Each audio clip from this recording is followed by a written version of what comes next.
you just told us about your sense of the evolution of humanity and how our own evolution on the planet means a big deal to the entire evolution of the universe. And this is why other beings that you're saying, extraterrestrial beings, intraterrestrial beings, are watching us, possibly helping us right now?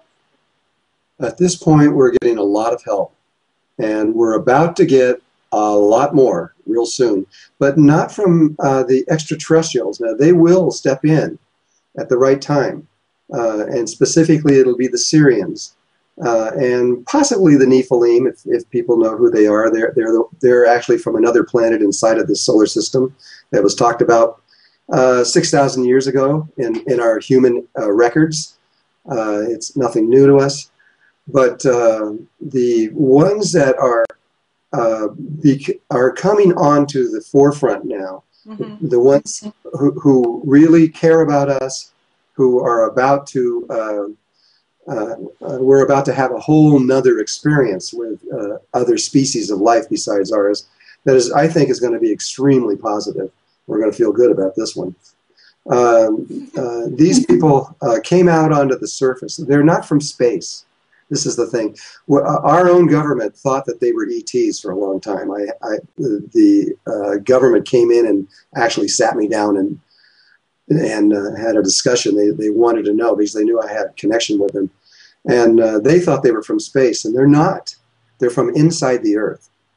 They look like it when they fly around in their ships, but they look like they probably came from space, but they didn't. They came literally out of the Earth. And I would like to talk about them. How do you call them? And how did you get in contact with them? And who are they? Okay, I'll give you a little bit of my personal history with them. Yeah. I've been involved with ETs for a long, long, long time. And but in 1996, I had some friends out of Mexico, 6 different friends, all in that same year, individually at different times, came to me and showed me photographs and video footage of these people. Where they were is there's a volcano south of Mexico City, and I can never say it is Popocatépetl or something like that, but we just call it Popo. But it's a volcano, and it was not active at that time. It became active later. But for a while there in 1996, Mexicans were climbing up on top of the rim around the outer edge, and these ships were coming out of solid rock, right out of the volcano itself, and going into space. And they were just sitting, hundreds of them, not just 1 or 2. The whole room was covered with people, and they were videoing and taking footage of this. And the ships look like they're made out of lava. They look like lava. They got that orange color, of glowing lava, and they have their own light. If it's totally black, they light up everything around them. They're just lava beings. And so the Mexicans started calling them the plasma beings. And they called the ships the plasma ships. And that's the name that was given to them. When was that? When was that first appearance in Mexico? The first time in Mexico that anybody saw them was, I believe, 1991. Okay. And that was a man named Carlos Diaz. He is still the head researcher on these particular people. He's been on board their ships. Through him, they've set up a military connection just for them that studies them, and a very specific scientific team through the military that studies them. 7 times through Carlos Diaz, they've allowed the Mexican government to, at a specific day, at a specific time, these ships would come out of the Earth. They would hover right over the surface of the Earth and let the scientists do whatever they wanted. They didn't care. They could do any kind of studies or tests or anything they wanted, and they let them do this. They even went on television. The Mexican military went on television and told the people that if they see these ships, don't try to harm them or throw anything or blow them up or anything, that they're our friends, and be careful. They're the good guys. They're not the bad guys. We can feel your excitement, Drunvalo. Why are you so excited? Well, because now over the years, things have changed, and I've become directly involved in this, really intimately involved with these people, and I've got to know who they are, and they are fantastic. I mean, if they were human beings, we would love them because they're in such high integrity. They would not harm anything or anybody because they know that there's only one spirit that moves through all life everywhere. They're not involved in polarity, and to us, they see themselves as our ancestors. That they used to live on the surface of the earth a long time ago, over 1 million years ago. And they had a similar situation. They were in bodies, not human bodies, but bodies very much kind of like us. And they had developed a science very similar to our electromagnetic science. And so they had communication and all these kind of things going on. And they were also killing the earth, just like we are. We were destroying the environment, and they were doing the same thing. And what they tell me is that one day an ET ship came out of the sky, landed in a very prominent place, got out, and spoke in their language, and told them that something about themselves. That's all they did. They just told them something about themselves and their planet, and then they left, and they said they've never seen them since. And that they said that it took them about 100 years to figure it out, what they were talking about. And when they did, their bodies became pure light. They were able to walk right through each other. And within another short amount of time, they decided not to live on the surface of the earth, but to live inside the earth. And there's really good reasons. If you look at Stephen Hawking's new movie on aliens that he put out, I don't know, a few months ago, Stephen Hawking begins to talk about the very same reasons that they were talking about, that the surface of the earth is a dangerous place to be.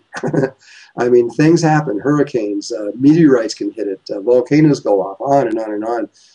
Tidal waves can go over. Tidal waves have gone right over the top of the Rocky Mountains before. I mean, it's a dangerous place to live. And so they decided to move inside the earth. And what they're telling me now, they moved in stages. They originally moved into underground aquifers and lived in water inside these aquifers and grew crystals that are called selenite. These huge crystals that are 36 feet long, they found, and 4 feet wide.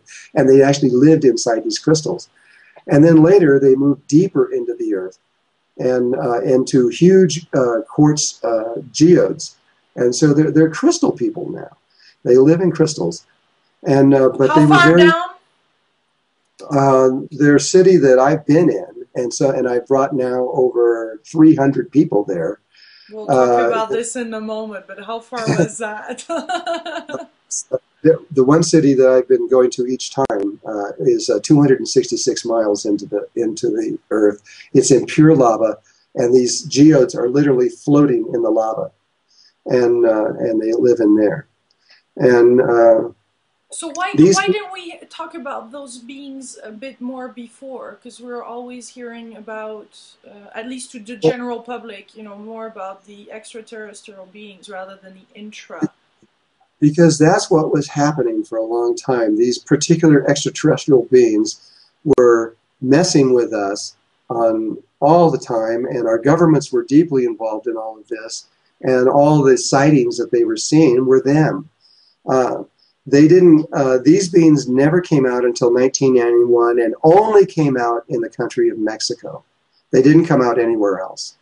And recently, in the last few years, they've been coming out in the Four Corners area of the United States. And about a month ago, they started coming out over France. That's what I heard from you, from that big conference that happened. Yeah, some people told you that they witnessed some ships above Paris. Is that right? Same exact ones. And why they are coming out there, I don't know. But they can come out anywhere. And so in Mexico, there is so many sightings and so many. There's no other ET UFO race ever recorded as much as them. There's thousands of hours of video and thousands and hundreds of thousands of photographs of them. So what It makes is they look different? How do they look like? I mean, we can show a picture of some of the photographs that you have because you have a lot well, of photographs and you can. videos. How is it Uh, different? we are now getting permission from them to actually make a video of them talking to us. They can talk in any language in the world, and they can create human bodies, or they can. They look. They don't have physical form at all. They They are don't need a formless. ship either, from what I understand, since they can communicate in different ways. No, they know all forms of communication. They don't have bodies, but they can take bodies. And so when you see one of their ships, which you can show those photos at any time whenever you want to, um, those ships are literally them. It's a living body for them. And they also have another body that they can get out of and walk around on the earth that they were using from about 1991 until uh, I'm not sure of the time when they started doing this. Probably about 2000, 2001 or 2 is when they started learning how to form human bodies. So you're So saying there's they're walking around amongst us? a few of them, not very many. And when they first started doing this, it was hard for them to do this. They were studying us, and and as in a human form, when they're in human form and they're relating to us, they're incredibly funny. They are always making jokes and laughing and being very lighthearted. We take extremely serious subjects and they just go, "Don't worry, everything's going to be fine." They are just not concerned about the threats that have happened to us from the Greys and other people. They're not concerned at all. They're saying, you know, we're going to be just fine. We just have to. They want us just to slow down and just relax, and what's about to happen is going to be a beautiful thing. And they're very clear about this. I was down. We were down in. I introduced one lady to them, and they came in as a certain form, then they turned into a human form to her. And she got so excited, she could hardly stand it when she was talking to one of them, and she knew that who they were, and she said to them, "Now that I've made contact with you, I don't want to lose contact. I want to be with you from now on. You've got to stay with me." And he laughed and laughed. And he said, "Don't worry." He says, "I'll send you emails." I mean, How did you first got in touch with them? Well, was through first time was when these people started coming over and showing me footage and film of them and films of them walking around on the surface and everything else like that. And I wanted to go down there. I wanted to film them and get to know them because I could feel in my heart that this was different. And but my inner guidance wouldn't let me. They said, no, that's later and later. And finally, this man, Carlos Diaz, who is the person through the Mexican government that works through them, he was on board one of their ships, and they told him to come to me. He had never heard of me. He didn't know who I was. Never heard of Drunvalo Melchizedek before. And so he had to do research to find out. And then when he found out who he was, he invited me to Mexico City, and I went down and talked to him. And that's when he gave me a lot of the footage and film and stuff. And he's through him, I learned a lot more. But then, and then I'm still been getting footage and films and stuff from people down there. And then everything changed recently.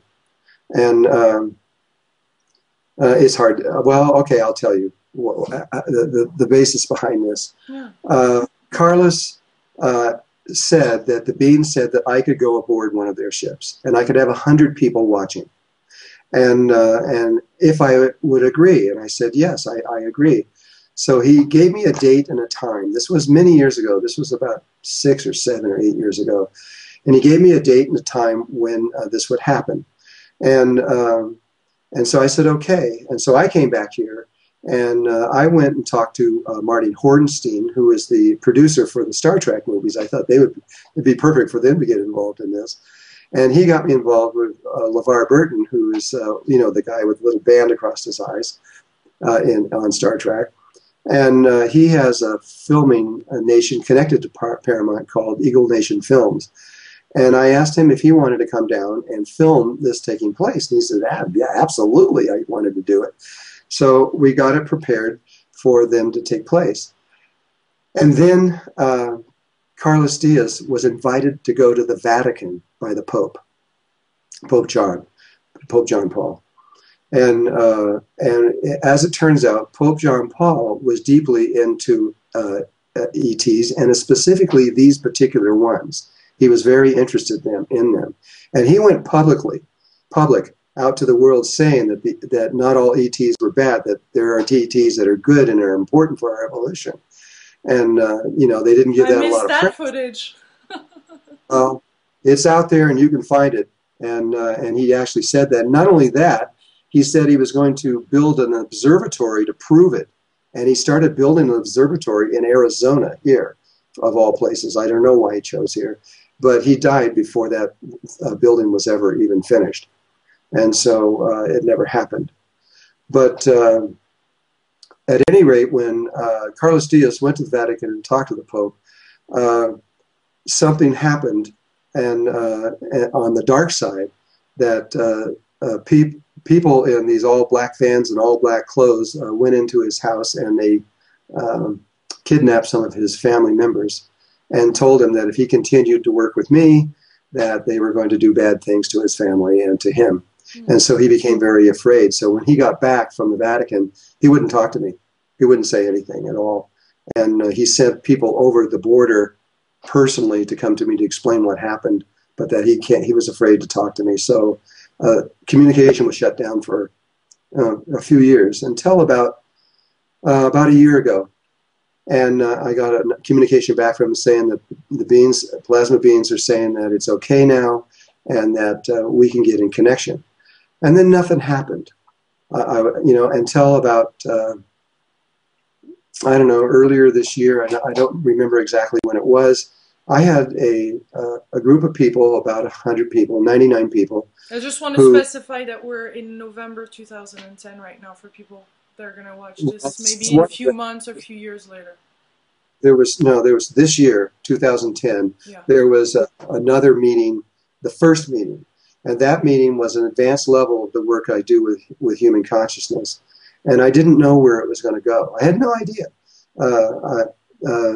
And as it turned out, we learned something new about consciousness that I never knew, which was necessary to know in order to see these beings, literally. And then after that, the people there themselves became interested in the plasma beings and wanted to know if we can go see them. Mm-hmm. Well, I was in communication, but I didn't know if they would allow that or what. And so that evening, I went into communication, or tried to go into communication, and nobody showed up. Nothing happened. So I figured, well, they don't want this to happen. Mm-hmm. The next morning, the last day of this workshop, the last day I went into meditation again, and they did show up, and they were exuberant. They said, yes, if you can do this, we definitely want you to do it. And so we will help you in every way we can. So I went back on that day, and I said, all right, you guys say you want to do this. Now, these are people that have had a lot of training with you, with me regarding the Merkaba and all kind of other techniques. Merkaba is just the beginning. There is a lot of other things associated with what is called Kriya Yoga or Kundalini Yoga. There's glands in the head that have to be aligned up. The roof of the tongue has to be aligned in a certain way. You have to be in your heart in a very specific way and seeing through your eyes in a way that you've never seen before, ever. And when you do that, then you're ready to go see these people. And then there's a sphere of light around your body that actually can show up on video cameras if you know how to do it and have the equipment. And it's part of the Merkaba. And so these beings were inside of this ball of light when they were moving toward inside the earth to go in there. And so this is not normal consciousness. Not very many people, very, very few people in the world have this ability. But so that we decided to go down inside of the earth to visit them. And we did. It was amazing. As we went through the crust and down into the lava, we got deeper and deeper, and then I could see the city, but I knew it was there. I had no idea how big it was. It's huge. It's miles across. I can't tell how big it is because you don't have any reference. Everything is just lava and then this one thing. And without having it next to something else, it's hard to say how big it is, but I can tell when you're in it. It is very, very, very big. And it's a geode, so it's solid on the outside, and then there's crystals on the inside facing inward. You know, you've probably seen a geode before. But these are not little, they're not fuzzy little crystals. These crystals are 3 and 4 feet in length, and so they're huge. And they surround everything. And then the inside of this geode is hollow. And they have long ago learned how to create worlds inside of these crystals and connect them to the external world in different ways. You realize they're at least 1 million years in evolution older than we are. Where is it located on the planet? Like, if there is it somewhere under a city or in a particular place? And is there other intra-terrestrial that could be like in conflict with them, or they're not? How does this work down there?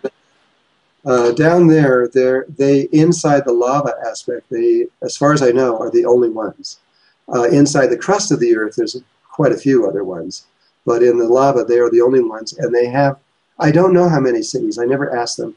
Most of the cities, though, are located under Mexico, under the Four Corners area of the United States, and some of them in Europe. And France is one of those areas. That's why they can come through there. And nowhere else in the world, from what I understand. And the city that we visited was directly underneath Telluride in Colorado. So we had to go at kind of an angle when we went down there to reach to them. So you were aware. So continue on this experience and tell us how, you know, all of you collectively got back and actually shared your experience. And was it congruent? Yeah. Well, here's what happened: is we're like flying now. We're in spheres of light, and what happens is you shrink down into a sphere about 12 inches in diameter, and your body gets very little when you're doing this. People who are photographing with digital cameras have probably seen these spheres of light that orbs. Show the orbs. The orbs are people. They could be human beings, or they could be ITs or ETs, but they're living beings. And when a full-size Earth human being goes into this level of consciousness and begins to move, they shrink into a little tiny ball of light, and it becomes more or less opaque. It's hard to see inside what is there. The person can make it clear so you can see them. That is possible to do, and we've done that. But so we were flying down to reach this. It was like coming from above.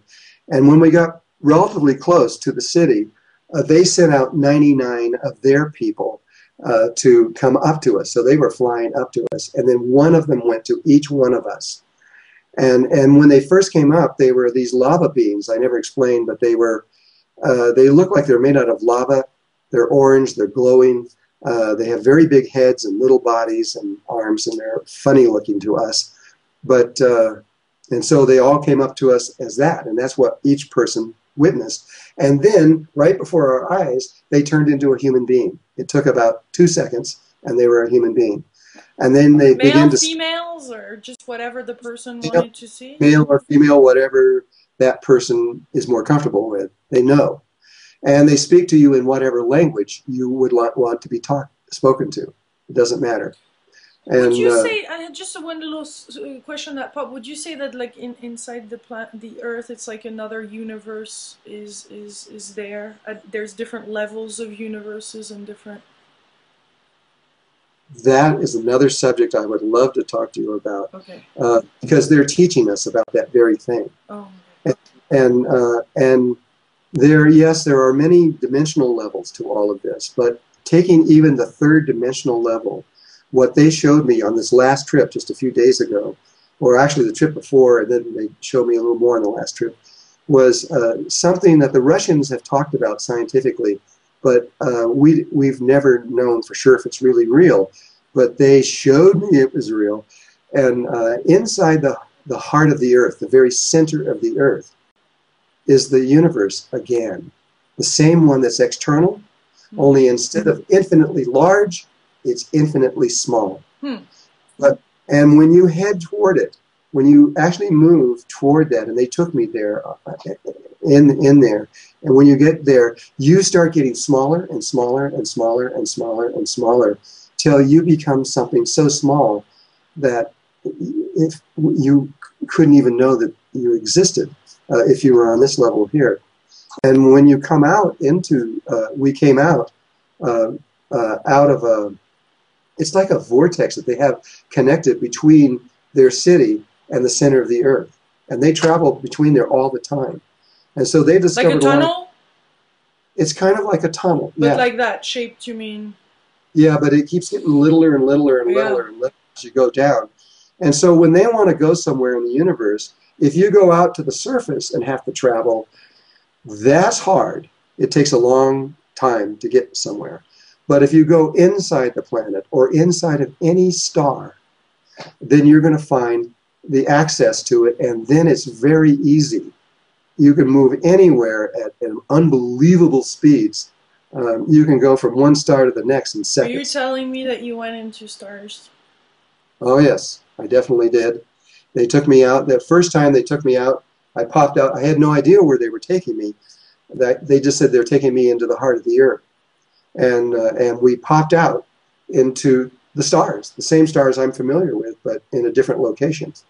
And we made this huge, huge, huge, huge U-turn and came back again.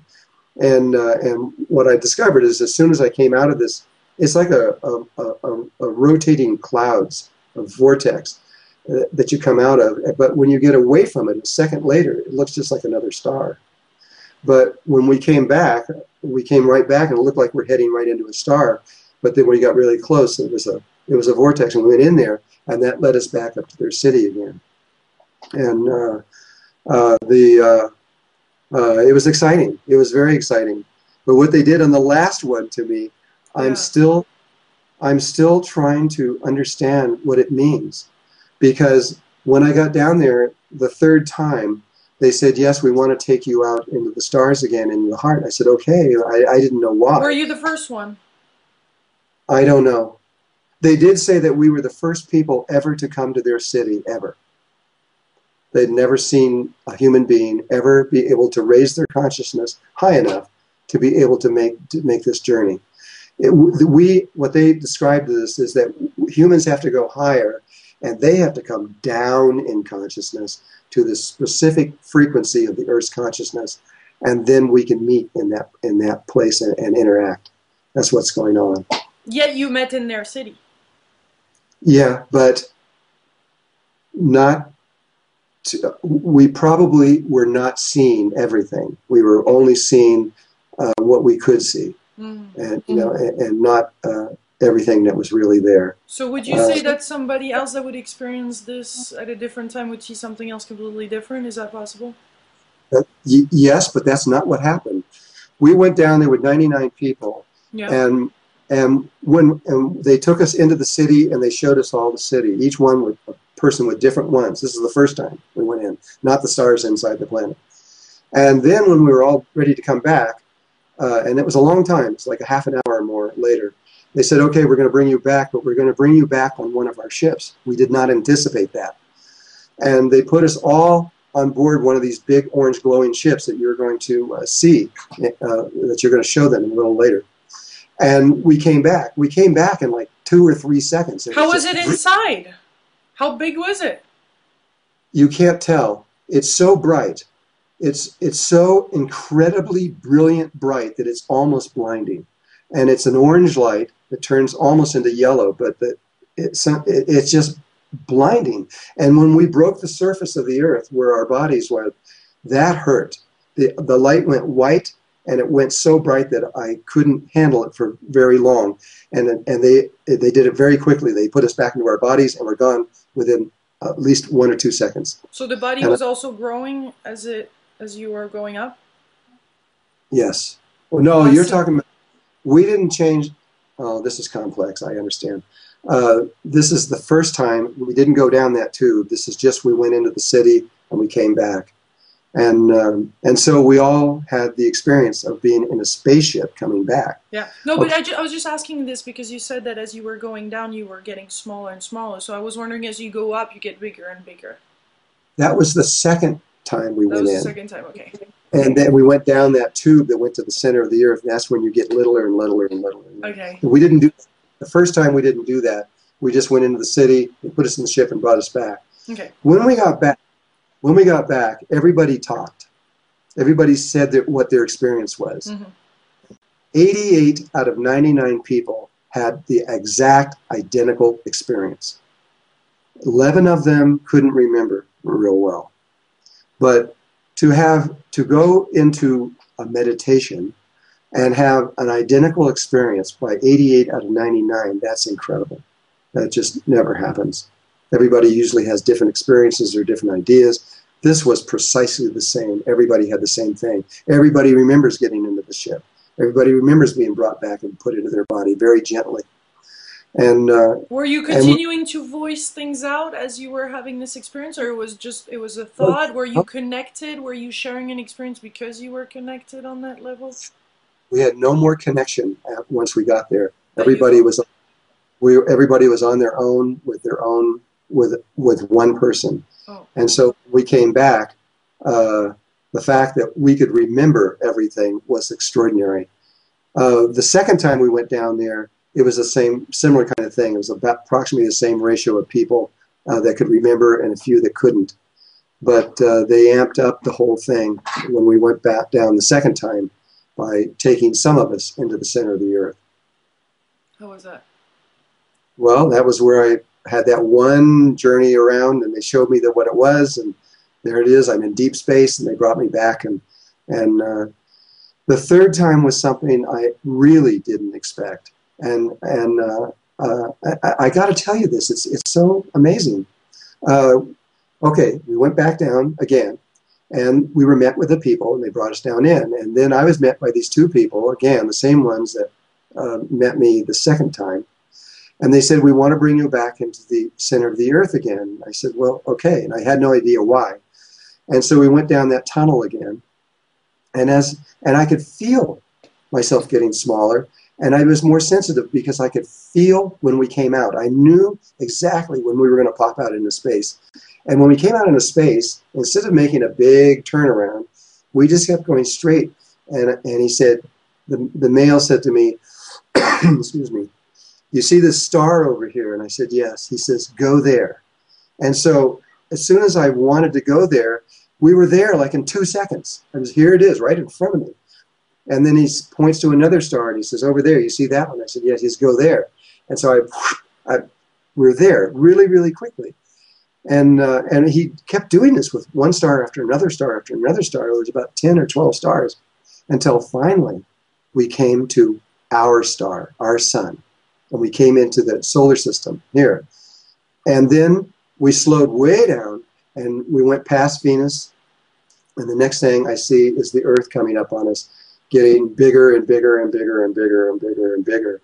And we went down to the surface of the Earth and right to the United States, to the Arizona, to the very spot that I was sitting in. And they dropped me off into my body and left. And I'm now sitting there in my body after I knew that I went into the earth and now I returned from space. And it's a very confusing thing that they did to me. I don't know what it means. My wife has been studying this. She also has been studying consciousness all her life. Claudette, with a totally French name. Yes, Claudette Melchizedek. She's been studying an ancient form of consciousness that is 6,000 years old. And when I told her this, my experience, she goes, oh yeah, I know all about that. I says, you do? And she says, yeah, it's one of the first, one of the oldest versions that was used, that they knew that the center of the earth was filled with stars, and it was the same ones that are around the earth. And that is one of the meditations that you do, is you go into the center of the earth, and when you're in those stars, you return to yourself on the surface of the earth.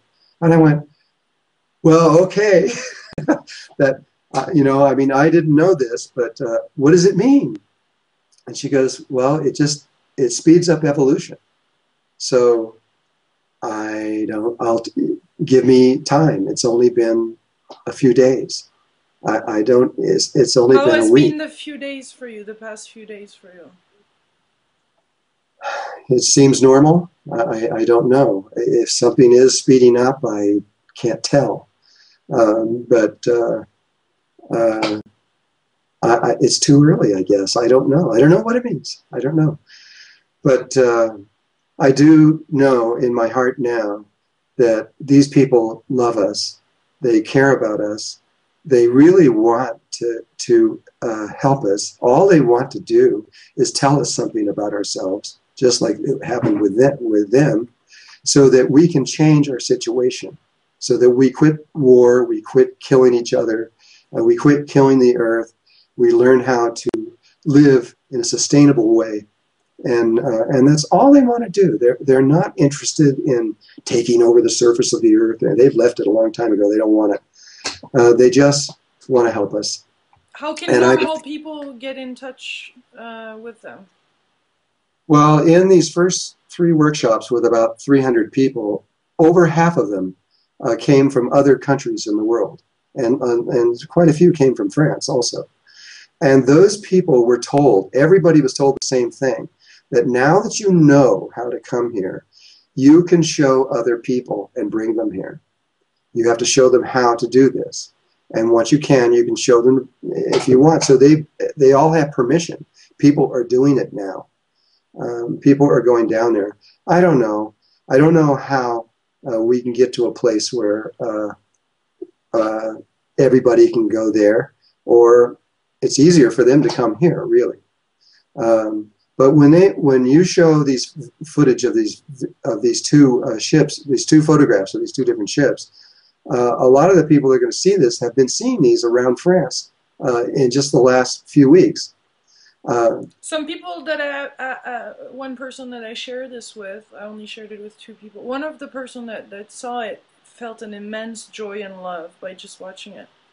Yes, yes.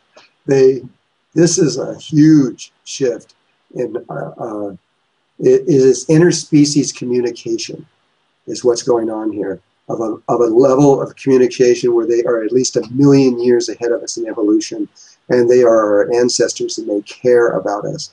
And these people are heart-based beings. They don't think with their brain. They exist from their hearts, and they're hoping that we will understand. I can't anticipate that we would ever evolve to the place where they are really quickly, but we could evolve to a place where we could find peace and balance on our earth. And I think that's all they're wanting to show us. They're not trying to change us dramatically. They're just trying to get us to learn how to live within our hearts and not our brains.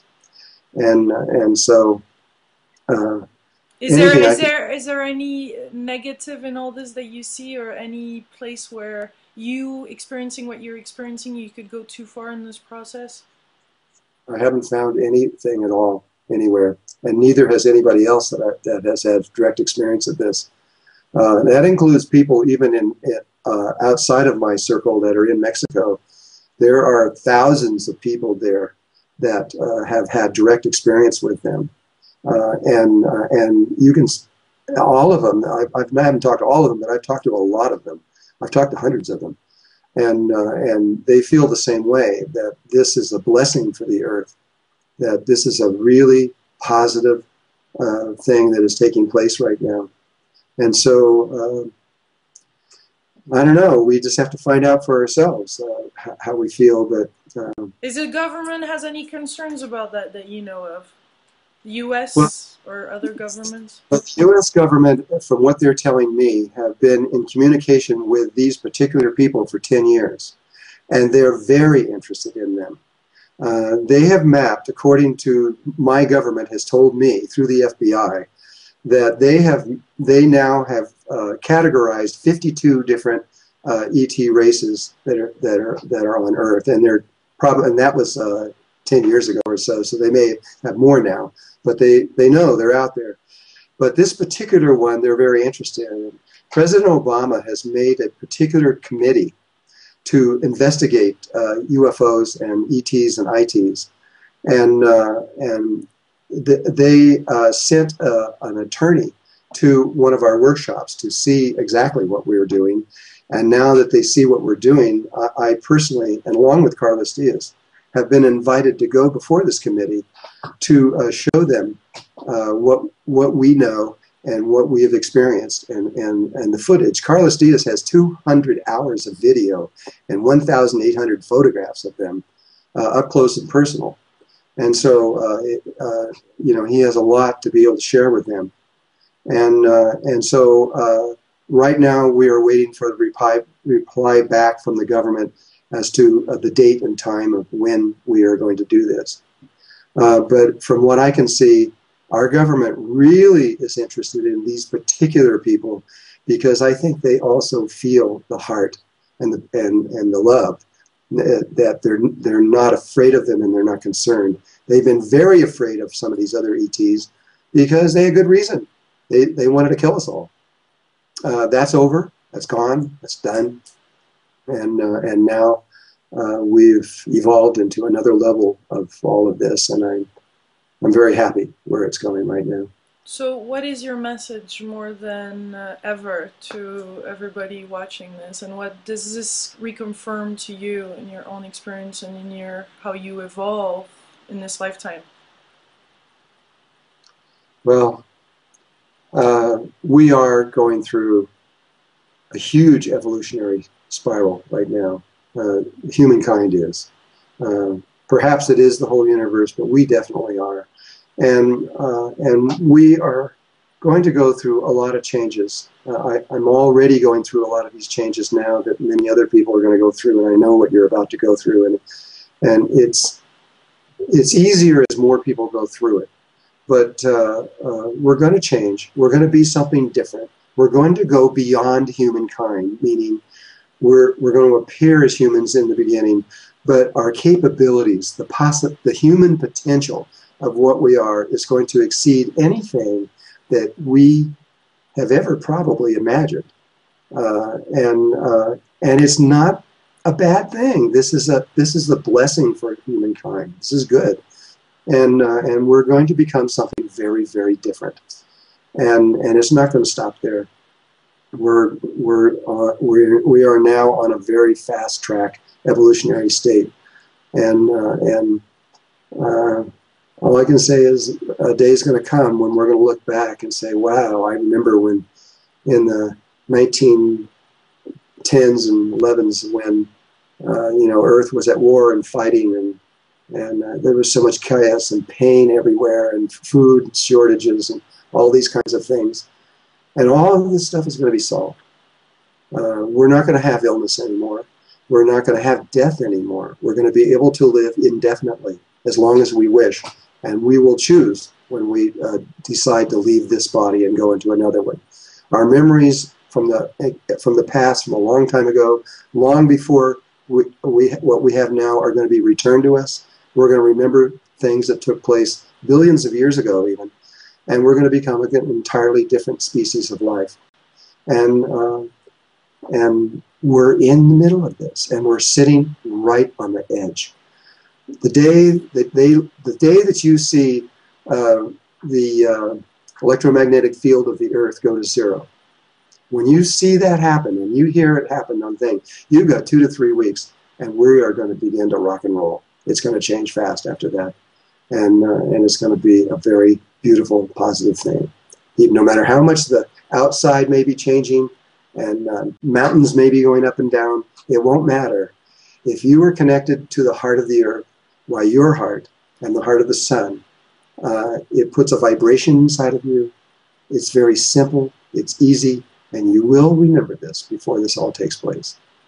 And so at this point, I'm just waiting. I'm just waiting for it. Well, I think maybe in another video you could show us how to connect that way so that we know how to do that. We might be able to do that. if you can do this on a very simple way. You don't have to know a lot of the inner technology of Kundalini, etc. There are a very, very simple way you can do this from your heart, more or less like a child, and it's all that is necessary. And so if you want to try that, yeah, I could do it, man. Anybody can do it. In fact, if you are a child, it's really easy. So, I know moms sometimes say to me, well, what about my children? They're thinking that they're going to make it through, but what about their children? It's the other way around. The children will have no problem making this transition. It's the adults that have the problem. And so, but we're going to do it. It's going to be easy. Thank you very much, Drunvalo, for this time. Thank Okay. you. All right.